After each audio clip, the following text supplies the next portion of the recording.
Tapi saya tanya pernah tidak kata. Saya tanya tidak pernah, belum pernah, semua lagi tidak kata. Terus yang ada ini, dan itu salah ini di kantor desa apa? Dan saya bisa selalu tempat di HP yang saya ada di kantor desa. Project based learning, dan saya waktu itu juga tidak tahu project based learning ini seperti apa. Kasarnya pembelajaran berbasis project itu dimulai dari identifikasi masalah dan seterusnya sampai mereka menyelesaikan masalah dan menghasilkan satu produk. Itu project based learning. Kalau belum pernah, jangan memang angkat tangan sudah. Karena ini ditujukan untuk mengidentifikasi tingkat kesiapan satuan pendidikan. Kalau tidak angkat tangan, saya anggap nol, belum ada yang pernah pakai PBL ya. Berarti kurang dari 5, langsung masuk tahap A. Berarti di SMP Negeri 3 Kota, berdasarkan identifikasi kesiapan satuan pendidikan, melaksanakan P5 tahap A. Kenapa ini perlu kita sepakati? Karena pengembangan P5 untuk tahap awal berbeda dengan tahap berkembang, berbeda dengan tahap lanjut. Kalau kita sudah sepakat bahwa kita ada di tahap awal, berarti pembicaraan saya selanjutnya bicara tentang tahap awal ya. Bisa? Oke. Langkah kedua selesai, itu sudah selesai identifikasi. SMP Negeri 3 melaksanakan P5 untuk tahap A. Selesai. Selanjutnya, langkah ketiga adalah merancang dimensi, tema, alokasi waktu proyek, alokasi waktu P.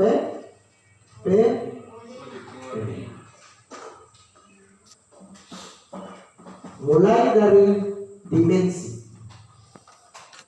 Untuk dimensi disarankan untuk memilih 2 atau 3. Ada berapa dimensi P5? P3? Berarti kan dari 6 kita pilih 2 atau 3 saja yang perlu kita kuatkan. Kalau tadi di masing-masing tujuan pembelajaran intrakurikuler kita pilih 1 saja, ini di P5 kita pilih 2 atau 3. Jangan pilih terlalu banyak, nanti stres sendiri. Karena konsekuensi dari memilih dimensi nanti dia berdampak ke rapor. Pilih 2 atau 3. Saya ambil contoh gotong royong, kreatif dan mandiri. Bapak, ini pilih-pilih saja. Pilih-pilih saja. Sesuai dengan kondisi konteks kita, mana yang kita mau utamakan. Penentuan dimensi ini akan dilanjutkan dengan penentuan elemen dan sub-elemen dari masing-masing ini. Saya ulang. Penentuan dimensi ini akan dilanjutkan dengan penentuan elemen dan sub-elemen yang sesuai dengan kondisi. Elemen dan sub-elemen itu yang mana Bapak? Ada di sini. Dia punya elemen sendiri. Tadi kita pilih dimensi apa saja? Gotong royong, kreatif dan mandiri. Nah, sekarang kita pilih elemennya. Elemennya itu misalnya untuk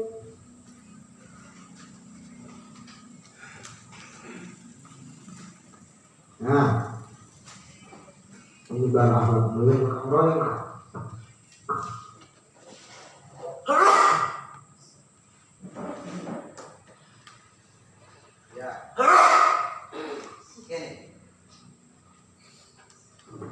Dimensi gotong royong ini ada elemen di sini, kolaborasi, kepedulian, berbagi. Kita pilih yang mana? Misalnya kita kita pilih gotong royong itu elemen kolaborasi. Setelah pilih elemen kolaborasi, kita lihat sub elemen dari kolaborasi lain. Kerjasama, komunikasi untuk mencapai tujuan bersama, saling atau koordinasi sosial. Kita pilih yang mana? Karena gotong royong kita pilih, kolaborasi kita pilih, sekarang sub elemen dari kolaborasi mana kita pilih? Misalnya, kalau kita pilih kerjasama, maka capaian pembelajaran P5 untuk aspek dimensi gotong royong, elemen kolaborasi, sub elemen kerjasama di akhir fase D adalah ini. Ini yang kita nilai melalui proyek ini. Bisa? Ini yang kita munculkan di raport nanti.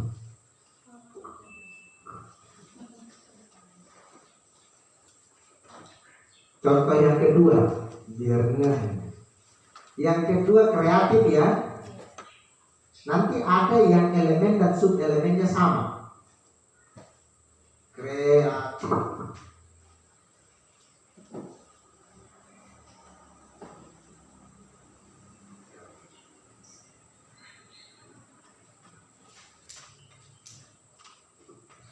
Untuk dimensi kreatif, kita lihat di tabel sini. Dimensi kreatif, kita pilih elemen menghasilkan gagasan yang orisinil, menghasilkan karya dan tindakan yang orisinal, atau memiliki keluasan berpikir dalam mencari alternatif solusi. Kita pilih yang mana?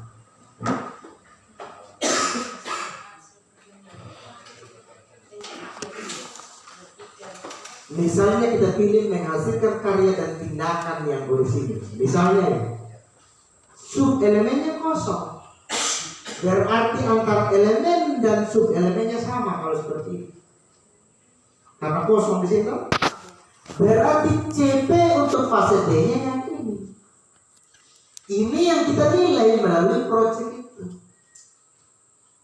Bisa?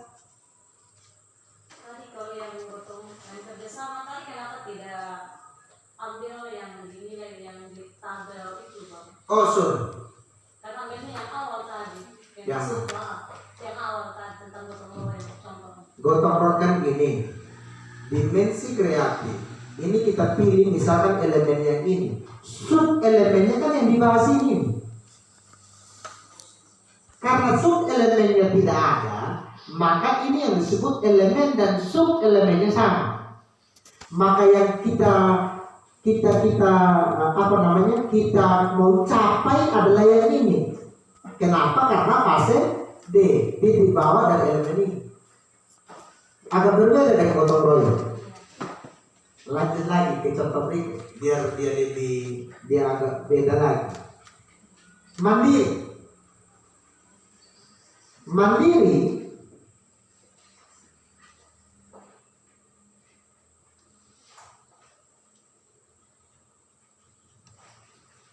kita lihat di tabel. Mandiri terdiri dengan ini beriman dan bertakwa. Nah, ini dimensi mandiri kan ini kita pilih tadi. Sekarang kita lihat sub elemen mana? Elemen yang mana? Pemahaman diri dan situasi yang dihadapi, regulasi diri. Nah, itu ada dua elemen jadi. Nah, sekarang elemen mana yang kita pilih?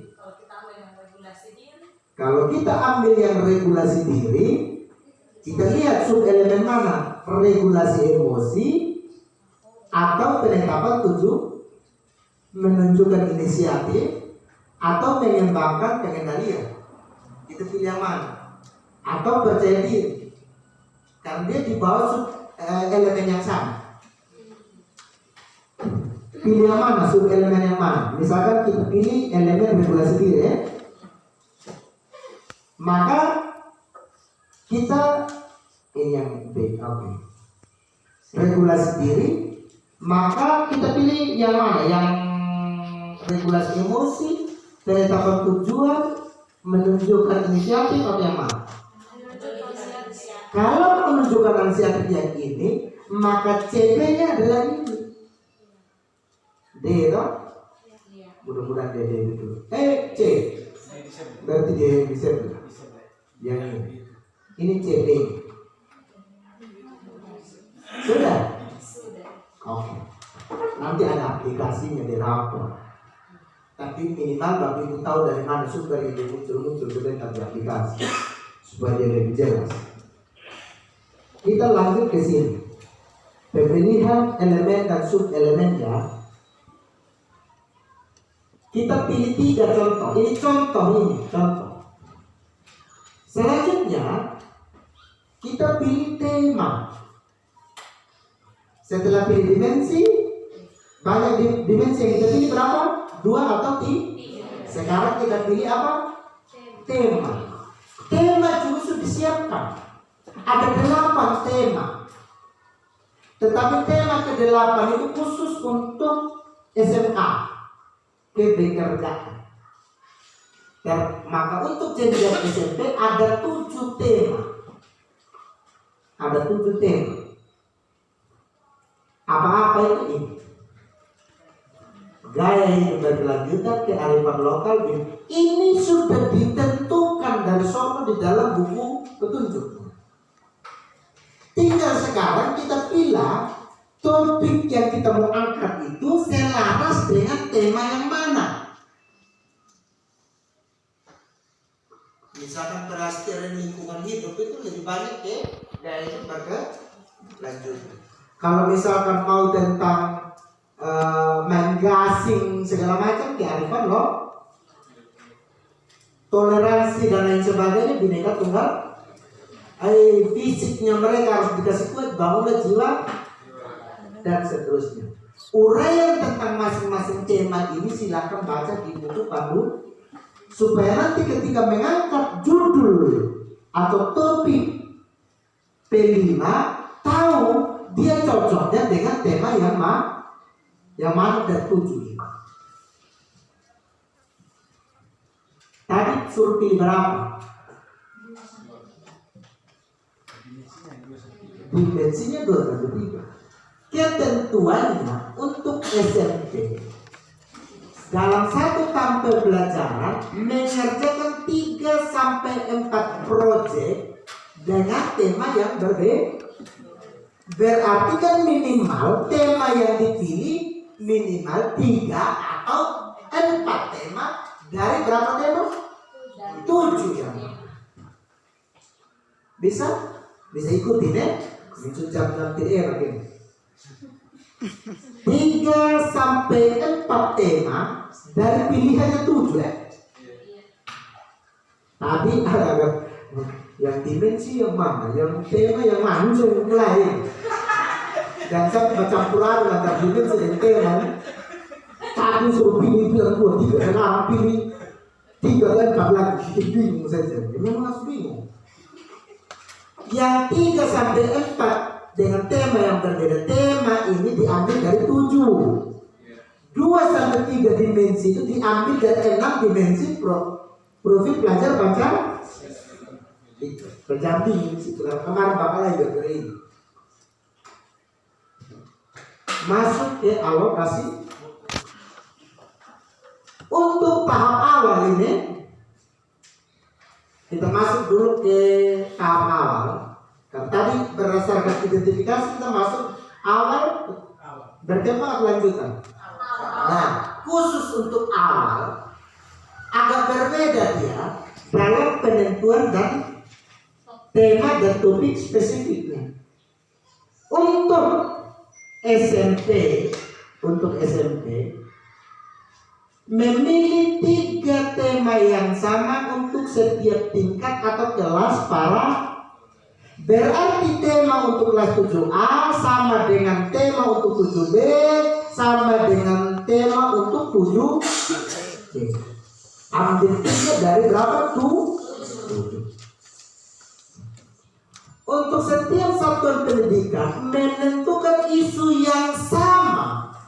yang sama untuk setiap Dengan demikian, satuan pendidikan menentukan tema dan topik proyek, bukan siswa yang tentukan. Di arah nanti berkembang dan lanjutan, siswa yang menentukan seperti skripsi itu.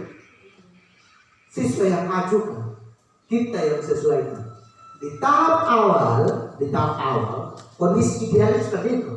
Di tahap awal, kita pilih di 2 atau 3 dimensi, kita tetapkan 3 atau 4 siswa tinggal mengikuti apa yang dipilih oleh sekolah. Contoh, pemanfaatan limbah daun jagung. Ini tugasnya guru matematika atau IPS atau prakarya atau apa? Hah? Pembelajaran lintas disiplin ini yang saya masuk sebabkan ini. Semua mata pelajaran terlibat di dalam tema ini. Apakah guru agama juga bisa? Bisa. Siapa yang doakan untuk limbah daun jagung? Misalnya, pemanfaatan limbah daun jagung harus ada rasionalisasinya, karena nanti dituangkan dalam bentuk modul project. Tetapi modul ajar di intra, di project namanya modul rasionalisasinya harus ada. Bapak, kami di Laura jagung banyak sekali. Yang dipakai jagungnya, daunnya tidak. Maka ini yang kamu memanfaatkan. Muncullah pemanfaatan limbah daun jagung. Karena ini tentang lingkungan hidup, maka cocoknya dengan tema gaya hidup berkelanjutan. Misalkan ini kan contoh untuk untuk ikut belajar kemarin. Di ikut belajar mereka dekat dengan kampung lainnya aku sebelum terbakar. Di dalam sistem kehidupan atau masyarakat di kampung Wenyapu itu, siapa yang bangun rumah di situ, yang di situ tidak bisa sembarang, toh? Ada yang aturan. Mungkin di situ pangkat ini, di situ pangkat ini, kan begitu. Maka mereka mempelajari tentang sistem masyarakat di kampung lain. Oh, cocoknya tentang kearifan lokal. Kemarin Ibu Ruli protes. Saya tidak mau jalankan project kalau yang itu, Bapak. Setengah mati saya bawa anak di kampung Wenyapu. Saya mau tentang teknika. Boleh. Tapi ingat nanti. Misalnya di sini buat teknika atau di sini, begitu saja. Tidak semua anak sekarang bisa main gasing. Gasing itu adalah salah satu kearifan loh. Maka tanggung jawab kita suruh ini anak mulai dari bikin gasingnya, main gasingnya sampai lomba permainan itu tugasnya guru siapa? Semua. Jangan ngomong olahraga, karena beliau juga tidak ada mata kuliah tentang gasing. Semua yang masuk di tim itu. Ini tolong kasihan nih kalau ada yang kan sasaran guru prakarya. Ini kalau dilihat ini prakarya yang kia sudah. Apalagi dia sudah 3 sekarang. Misalnya. Kewirausahaan pembuatan sirup jambu mente. Misalnya. Selama ini jambu yang diambil bijinya. Di luar dari biji, maksudnya yang di atas biji sedikit dibuang.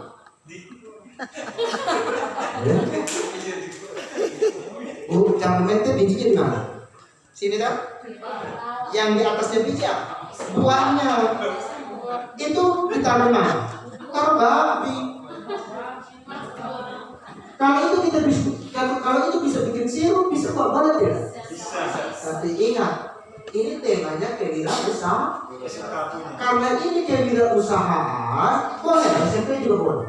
Hanya pekerjaan yang tidak boleh di SMP. Kewirausahaan itu boleh.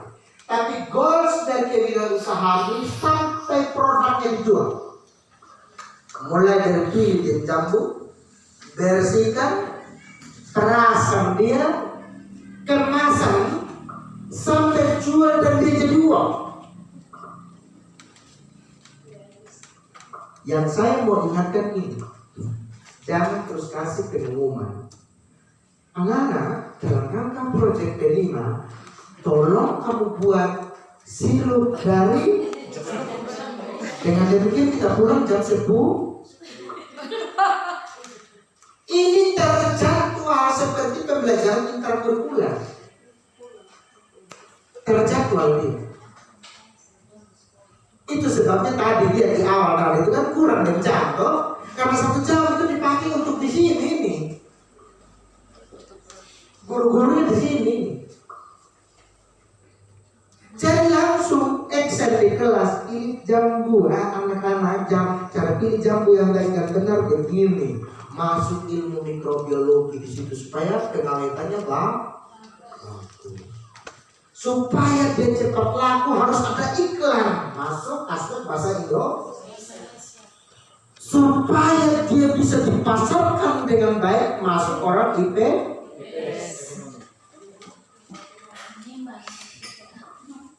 Supaya kadernya bagus masuk orang. Ya bisa ketiga, satu itu udah pelajaran.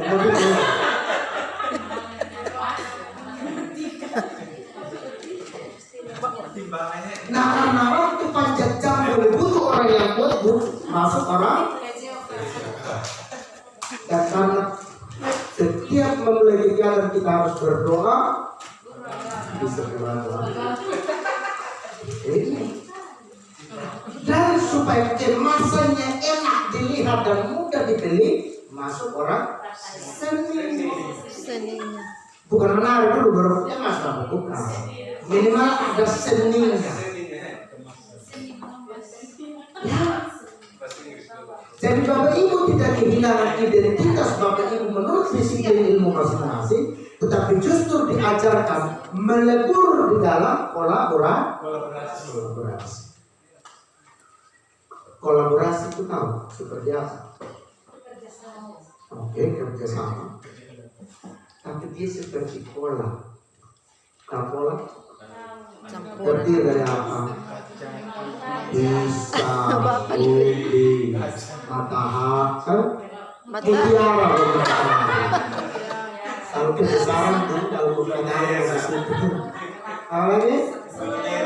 Mama hafal sekali. Setelah dia jadi kolak, apakah ubi dalam? Terus ubi bilang, saya berde. Atau ada yang bilang waktu makan kolak bilang, pisangnya enak sekali. Dia bilang kolaknya enak. Sehingga pisang tidak bisa terpenuhi. Itu kolaborasi. Dia tapi kan masih bisa dibedakan tuh mana pisang, mana ubi, mana mutiara. Masih bisa, kecuali dia harus dari kemarin dulu.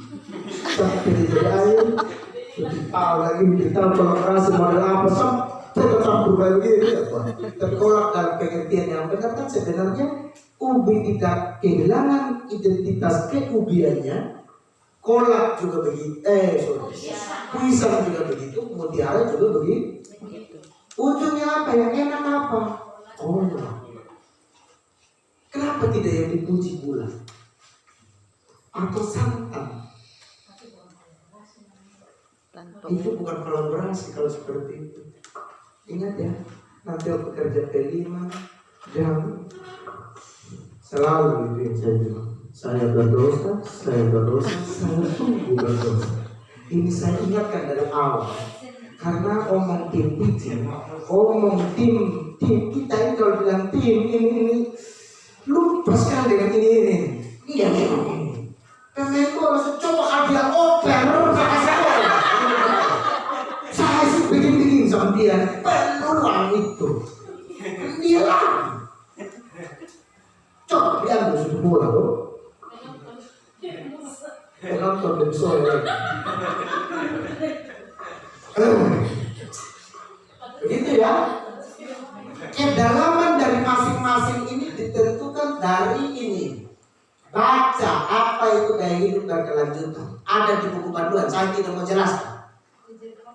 Kearifan lokal itu yang seperti apa? Jadi Ibu Rumi kemarin bilang, saya mau tentang ini tenun ikan. Saya produknya selendang saya. Tapi bukan saya ajarin mereka mulai dari pintal kapas, pilih kapas, pintal kapas. Kenapa? Sekarang ini hanya nenek di kampung yang bisa. Guru-guru mulai bilang, mama kamu tidak bisa. Bapak sudah juga dengan oh iya bapak sudah kesembuhan tidak bisa. Guru dibilang gitu. Tapi saya mau yang itu. Panggil narasum, ajarin guru ajarin hidup kembali kearifan loh. Itu tujuannya. Terus guru PJK bilang, saya kalau pintal kayak gini macam bagaimana kok? Macam saya terlalu cantik kalau saya kan bisa seperti itu. Sudah, mungkin Pak Guru bagian ini dia jawab. Kalau menenun Bapak, banyak kan kalau guru PJK suruh tenun. Ya kalau beliau tidak bisa menenun, mungkin bisa apa ya?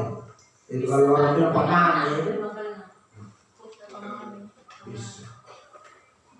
Jangan lantas kemudian orang yang memilih benar, menyalahkan guru olahraga yang tidak bisa memilih, padahal dia jago bikin dia nyawa. Kolaborasi begitu ya. Misalnya, jadi 3 tema ini, 3 judul ini sudah yang diterapkan di SMP 3. Jangan lupa, begitu sirup jadi, jangan langsung bagi rumah. Muara akhir dari proyek itu disebut expo, pameran. Bikin sudah pameran, harus 3 stand, 3 proyek, apalagi kalau masing-masing kelas. Nanti kan bisa dilihat mana kemasan yang lebih bagus, undang orang tuanya. Ini sudah kamu punya hasil. Tapi hati-hati di penentuan waktu ya. Hati-hati di penentuan waktu. Nanti kita lihat. Untuk SMP 360 jam pertemuan setahun. Berarti dalam 1 semester kalau kita bagi rata-rata, bagi 2 ada berapa? 180 jam pertemuan yang dihabiskan untuk membahas 3 proyek tadi. Bapak, apakah dibagi rata antara bikin sirup, apa tadi, bikin gasing dengan itu daun jagung? Tidak harus bagi rata. Tergantung mana yang lebih lah. Kan ada modulnya nanti, dia butuh berapa hari yang proyek yang ini. Begitu. Atau begini.